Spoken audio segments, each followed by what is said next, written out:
हमने शहर को दी एक नई पहचान, हम हैं सिंघानिया बिल्डकॉन। खबर देवास से, जहां भूमाफियाओं ने जमीन के असल हकदारों को फुटपाथ पर ला दिया और आज वो पंचर बनाने को मजबूर हैं। हालांकि इस पूरे मामले की शिकायत मुख्यमंत्री शिवराज सिंह चौहान से हो गई है और देवास के कलेक्टर ने पूरी रिपोर्ट बनाकर इस पर कार्रवाई तेज कर दी है। फिलहाल जो पीड़ित हैं उनको उम्मीद है कि मामा का बुलडोजर भी देवास के इस जगह जरूर चलेगा।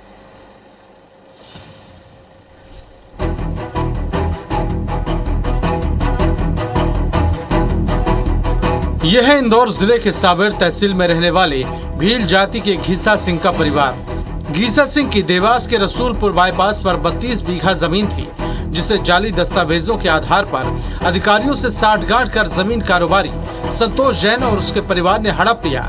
जबकि नियमों के मुताबिक किसी आदिवासी की जमीन को कोई गैर आदिवासी खरीद नहीं सकता, लेकिन कारोबारी संतोष जैन के परिवार ने ऐसा खेल खेला कि घीसा सिंह को जमीन हाथ से जाने की भनक तक नहीं लगी।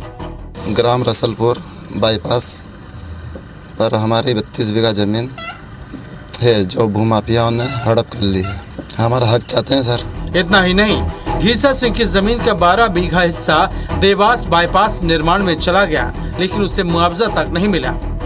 वहीं जैन परिवार ने 20 बीघा जमीन को अलग अलग लोगों को बेच दिया, जिन्होंने अब यहाँ बड़े बड़े कार के शोरूम और कॉम्प्लेक्स खड़े कर दिए हैं। इस मामले में अब घीसा सिंह के परिजन ने सीएम हेल्पलाइन में शिकायत की है, जिसके बाद प्रशासन जागा और संतोष जैन समेत 35 कारोबारियों को नोटिस भेजा है। वहीं इनके खिलाफ ग्रीन बेल्ट की जमीन पर कमर्शियल अवैध प्लॉट बेचने और उस पर निर्माण हटाने की कार्रवाई अब तक ठंडे बस्ते में है। इस तरह की शिकायत आदिवासी कृषक द्वारा की गई थी, तो उसका प्रकरण पंजीबद्ध किया गया है और उसमें परीक्षण करके अगर ये सही पाया जाता है कि बिना किसी अनुमति किए उसको कब्जा कर लिया गया है, तो निश्चित तौर पे आदिवासी को वापस कब्जा दिलाया जाएगा। जिला प्रशासन की सख्ती के बाद बड़े जमीन कारोबारियों में हड़कंप है, क्योंकि पीड़ित आदिवासी के बाद अब वो प्लॉट धारक भी सामने आ रहे हैं, जिन्होंने जमीन कारोबारी संतोष जैन और उसके परिवार से प्लॉट खरीदा था। वहीं आदिवासी की जमीन की बंदरवाट करने वाले भी सफाई दे रहे हैं। रसूलपुर बाईपास पे हमने प्लाट खरीदा था, वहाँ पे हमारी जीविका चला रहे हैं हम, तो वहाँ पे कुछ ऐसा धोखाधड़ी करके हमको प्लाट दे दिया आदिवासी की ज़मीन में, तो उसको तोड़ने का आदेश दे रही सरकार। अब हमको क्या मालूम कि आदिवासी की ज़मीन है। उनकी तरफ से कोई कार्रवाई चल रही, जांच चल रही है, और यदि वो सही पाए जाते हैं तो इसमें निश्चित रूप से मैं भी कहीं ना कहीं ठगी या मेरे अगेंस्ट में भी कोई अवैध कार्य हुआ है, क्योंकि मैंने ये जो खरीदी है किसी भील से नहीं खरीदी है। फिलहाल नोटिस जारी किया गया है।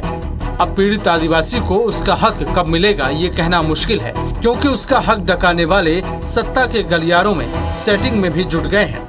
देखना होगा कि अपराधियों की संपत्ति को मिनटों में जमींदोज करने वाला मामा का बुलडोजर इन इमारतों को खाक में मिला पाता है या नहीं। मोहनीश वर्मा, IBC 24 देवास।